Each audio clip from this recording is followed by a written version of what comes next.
आज हम लोग फिजिक्स में एक क्वेश्चन देख रहे हैं किसी विद्युत फील्ड में, ठीक है, विद्युतीय द्विध्रुव के बारे में पढ़ना है।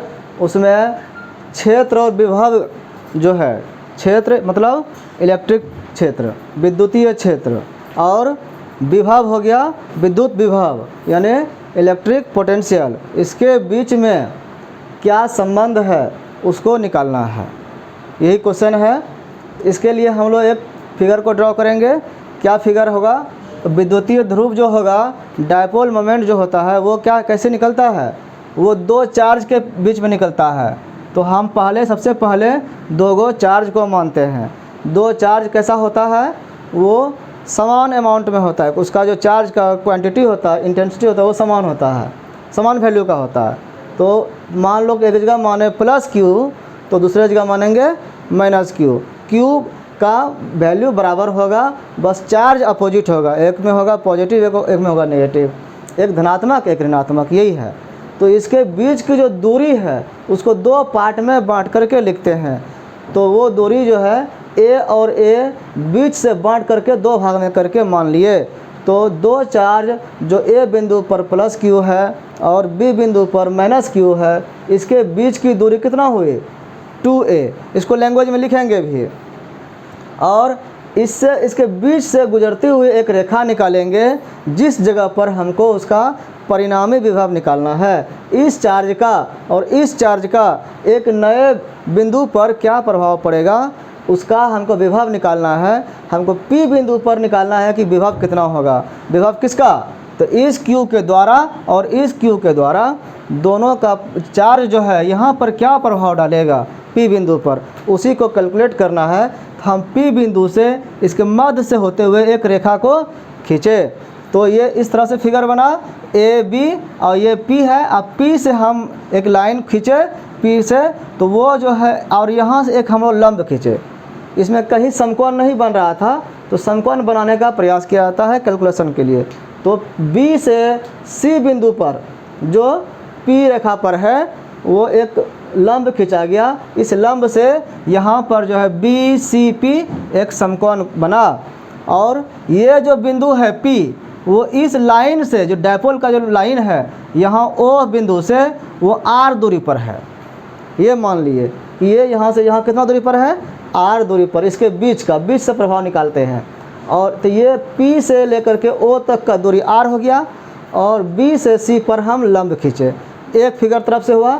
इसके लिए क्या किए, ये जो आया तो इससे भी, इस बिंदु से भी इस पर लंब डाले।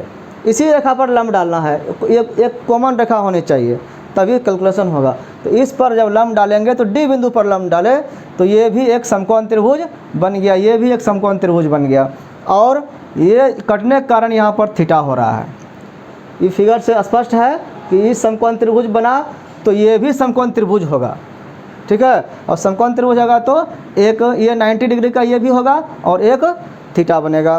तो अब हम लोग जो है आगे का देखते हैं कि क्या इसमें मानना होगा। इस फिगर को हम लोग लिख लेते हैं ऐसे, फिर मानते हैं इस तरफ से चलते हैं कि माना कि कौन BOP, B यहाँ है, O यहाँ है और P यहाँ है। तो ये जो कॉर्नर है, ये जो कोण है, इसको हम थीटा मान लिए। ये थीटा मान लिए। इसको क्यों माने थीटा इसको? इसलिए कि हमको ये A पता है, ये R पता है, इसका पता नहीं है। और इसके बीच की दूरी भी कितना है वो भी पता नहीं है। यहाँ पर इसकी दूरी कितना है ये पता नहीं है। तो इस दूरी को निकालने के लिए हमको थीटा का आवश्यकता है। तो वो कैसे निकलेगा? तो वो हम पहले Q मान लिए, थीटा मान लिए एक कोण को। जब ये मानेंगे तो हमको क्या दिख रहा है एक चीज़, ये इसको अगर यहाँ से हटा दें तो ये एक समद्विबाहु त्रिभुज दिखता है। कैसा दिखता है ये? समद्विबाहु त्रिभुज, जिसमें ये लाइन और ये लाइन बराबर है। जब ये लाइन कहाँ तक? यहाँ तक, C तक, तो यहाँ तक बराबर है। तो ये यहाँ से यहाँ तक आकर के इसका क्या प्रभाव है, तो ये इसका हमको निकालेंगे। और ये इधर से हुआ, और यहाँ पर इसको निकालने के लिए देखेंगे कि ये A है इस त्रिभुज में, तो ये A है और ये इसका क्या हो गया, ये आधार हुआ और ये लंब हुआ। ये बेस है, ये परपेंडिकुलर है, और ये जो है कर्ण है इसका, इस त्रिभुज में है ना, क्योंकि ये तिरछी तिरछी है और यहाँ समकोण है, तो समकोण के सामने वाला कर्ण होता है।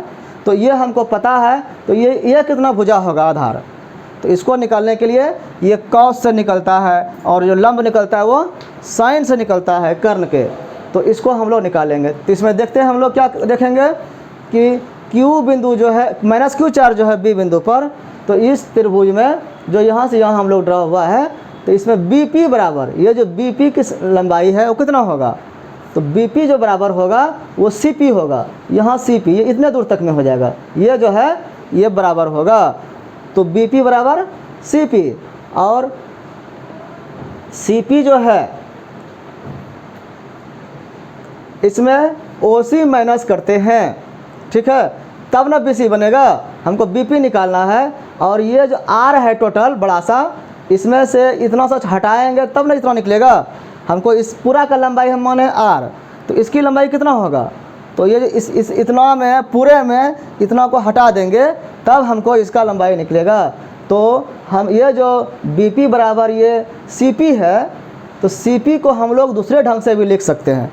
क्या लिख सकते हैं, CP को हम OP माइनस OC कर सकते हैं, बड़ा को में से छोटा को घटाएंगे, तो यही लिखे हैं OP माइनस OC, इसमें से ये घटा, तो पूरा OP कितना हुआ R और ये OC कितना होगा, OC होगा A, और ये इससे लगा हुआ आधार है, तो आधार के साथ जो भुजा निकलता है वो कॉस से निकलता है, तो A cos थीटा। अगर हमको ये भुजा निकालना होगा ये ठो, तब क्या निकलेगा, A sin थीटा हो जाएगा।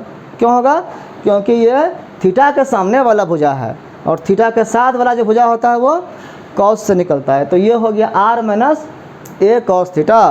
तो ये R minus A cos theta किसका वैल्यू हुआ, इतना सा हुआ, इतना से इतना तक जो ये वैल्यू है, तो ये वैल्यू जो हो गया R minus A cos theta, ये इसका वैल्यू हुआ।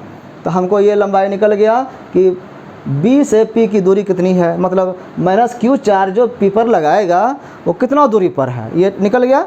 उसी तरह से यहाँ A बिंदु से P कितना दूर पर है इसको भी निकालना है। तो हम पता कर लेंगे कि प्लस Q जो है P पर कितना इफेक्ट डालेगा। तो दूसरा फिगर हम ये जब देखते हैं इस त्रिभुज में, त्रिभुज क्या हुआ ADP में हम देखते हैं कि AP बराबर DP होगा कि नहीं होगा, क्योंकि ये भी समद्विबाहु दिख रहा है ना, जितना ये होगा उतना ये होगा पूरा से लेकर के। तो यही लिखे हैं AP बराबर DP या PD, एक ही बात है। और अब ये जो पूरा भुजा है इसका हमको लंबाई तो पता नहीं है, तो हमको पता तो माने थे R यहाँ से यहाँ तक ना माने थे, तो इसके अलावे ये भुजा क्या है, तो ये ऐड होगा इसमें। तो यही लिखे हैं कि OP plus OD, OP plus OD, तो OP कितना है R प्लस ये OD कितना होगा, तो OD यहाँ भी तो वही चीज़ हो गया कि ये है A और थीटा ये है, तो थीटा के साथ वाला भुजा हो गया A cos theta, A cos theta. तो ये भी लाइन उतना ही हो जाएगा।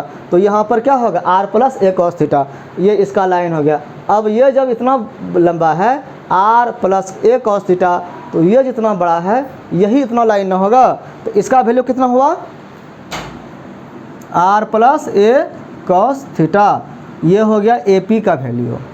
अब हमको ये पॉइंट जितना पर जहाँ चार्ज है इसके बीच की दूरी हमको पता हो गया, ये दोनों के बीच की दूरी भी A पता हो गया।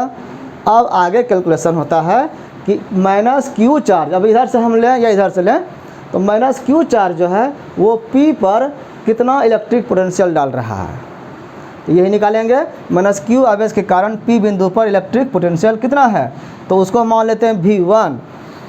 उसी तरह फिर इससे निकालेंगे V2 और दोनों को क्या करेंगे, जोड़ देंगे, तो हमको उसका परिणामी विभव निकल जाएगा, परिणामी पोटेंशियल निकल जाएगा, कितना रिजल्ट आएगा। तो V1 जो है मान लिए इसका जो फार्मूला होता है 1/4 pi epsilon not into man, अब ये चार्ज जितना है, चार्ज ये तो कांस्टेंट है, ये लगेगा ही, ठीक है, इतना को लगाना ही है 1/4 पाई एप्सिलॉन, जीरो या नॉट बोलेंगे। इसके बाद जो है चार्ज बटे दूरी, यही ध्यान रखना है, चार्ज बटे दूरी। तो चार्ज कितना है यहाँ पर माइनस क्यू। अब BP ये दूरी ना है इसके बीच में, तो BP कितना है, BP कितना निकाले थे अभी R minus A cos theta, यहाँ भी लिख दिए थे R minus A cos theta, तो यही होगा माइनस Q बटे R माइनस ए कॉस थीटा। अब इसी तरह से प्लस क्यू के कारण, ये प्लस क्यू जो चार्ज है इसके कारण इस पर कितना विभव होगा उसको हम लोग ये लाइन लिख देंगे यहाँ भी। तो V2 होगा उससे, तो फिर है 1/4 पाई एप्सिलॉन नॉट, ये कॉमन हो गया। और उसके बाद जो है प्लस चार्ज है और इसके बीच की दूरी कितना है AP। तो AP इसी फॉर्मूला पर यहाँ रखेंगे, AP यहाँ से निकाल करके AP कितना निकला था R प्लस ए कॉस थीटा, R प्लस ए कॉस थीटा लिख लिए। तो ये हमारा V1 और V2 का ये वैल्यू निकला, इतना और इतना। अब दोनों मिला के कितना इफेक्ट डालेगा वहाँ पे, तो दोनों को मिला के हम लोग निकालेंगे P बिंदु पर परिणामी विद्युत विभव कितना होगा। तो V बराबर V1 प्लस V2। इसको अब कैलकुलेशन कर लेंगे, क्या करेंगे अब इसको लिखेंगे 4 पाई एप्सिलॉन नॉट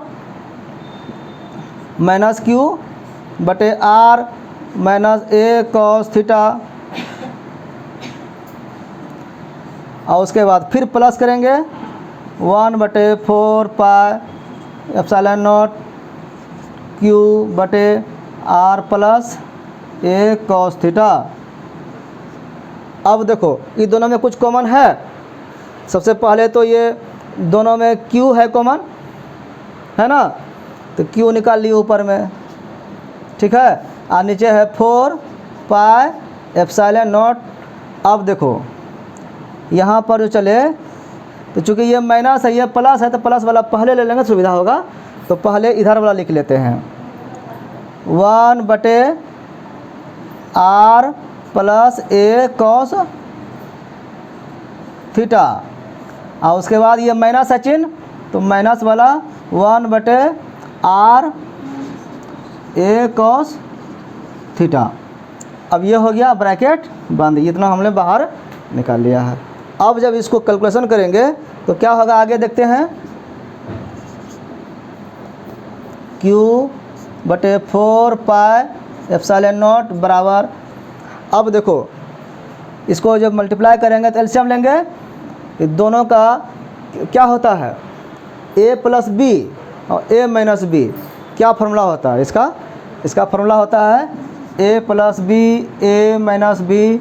इसको अगर मल्टीप्लाई करते हैं तो होता है A square minus B square, ये होता है। तो ये दोनों को जब गुना करेंगे तो कितना होगा A square minus B square. A square A जगह क्या है R स्क्वायर और माइनस बी स्क्वायर, बी पर ये ना है तो ये पूरे हो जाएगा A square plus cos square theta. ये हो गया नीचे मल्टीप्लाई करके। अब ये चूँकि दोनों का ही ना मल्टीप्लाई है तो एक से जब इसमें डिवाइड करेंगे तो ये निकलेगा और इससे डिवाइड करेंगे इसमें तो ये निकलेगा। तो इससे डिवाइड किए तो ये निकला, तो इसको ऊपर लिखेंगे R माइनस ए कॉस थीटा माइनस ये, अब इससे भाग देंगे इसमें तो ये निकलेगा R प्लस ए कॉस थीटा। अब जो है ये तो मल्टीप्लाई होगा,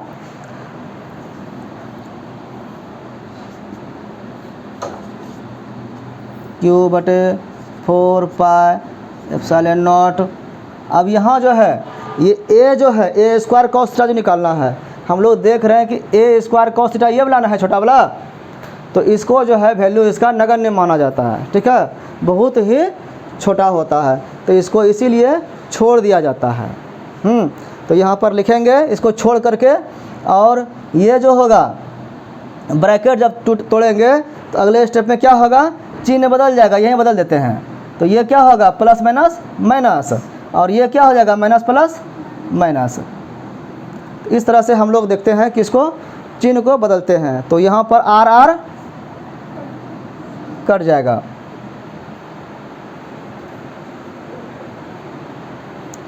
तो हम लोग जब देखते हैं तो R जो है ये प्लस माइनस कट गया, तो क्या बचा ये A कॉस थीटा और A कॉस थीटा। तो कितना हुआ 2 गो A कॉस थीटा हुआ 2A कॉस थीटा।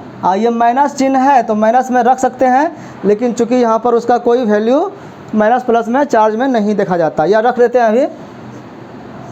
और ये जो है A स्क्वायर कॉस थीटा का, इसको हम लोग छोड़ देंगे तो बचेगा R स्क्वायर। यहाँ लिख देंगे कि R स्क्वायर के सामने के बदले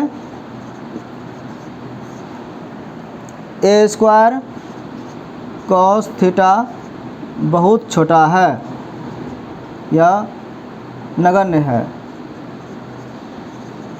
इसलिए इसको छोड़ दिया जाता है। तो अब ये जो हुआ, तो अब इसको मल्टीप्लाई करेंगे, तो माइनस ये Q जो चार्ज है वो इसके साथ माइनस में मल्टीप्लाई हो जाएगा। तो Q का वैल्यू प्लस और माइनस तो बराबर है, इसलिए माइनस को छोड़ा जा सकता है। तो क्या हो गया, 2QA cos थीटा अब बटे 4 pi epsilon not R square. ये जो है, अब हम लोग देखते हैं कि P जो है डायपोल मोमेंट जो है उसका फॉर्मूला क्या था, 2QA। तो 2QA के बदले हम लोग क्या लिख सकते हैं, P लिख सकते हैं ना शॉर्ट में। तो ये अगर हमको ये कैलकुलस इसका वैल्यू निकालना है और हमको Q अलग से A अलग से अगर दिया हुआ है, थीटा अलग से दिया है, तो हमको यहाँ से निकालेंगे, इसको यहाँ भी छोड़ सकते हैं और P का हम यहाँ पर उपयोग भी कर सकते हैं। अगर डायपोल मोमेंट दिया हुआ है तो ये क्या हो गया, P cos थीटा बटे 4 pi epsilon not R square. इस तरह से हम लोग देख लिए। इसको जो है यहाँ तक तो ये कॉमन है 4 पाई एप्सिलॉन नॉट, इसको अलग से भी रखते हैं 1/4 पाई एप्सिलॉन नॉट इंटू अब P cos थीटा बटे R स्क्वायर भी हम लोग लिख सकते हैं। मतलब कि गुना है, इसको साथ भी रख सकते हैं और अलग भी रख सकते हैं। तो ये जो निकला, ये क्या निकला, V। ये V जो है ये विद्युत विभव है, ये पोटेंशियल है। किस पर, A से P बिंदु पर और B के द्वारा जो है P बिंदु पर, मतलब प्लस Q और माइनस Q दोनों के द्वारा कितना विभव उत्पन्न वहाँ किया जाएगा, यही हम लोग इस फॉर्मूला से निकाल सकते हैं।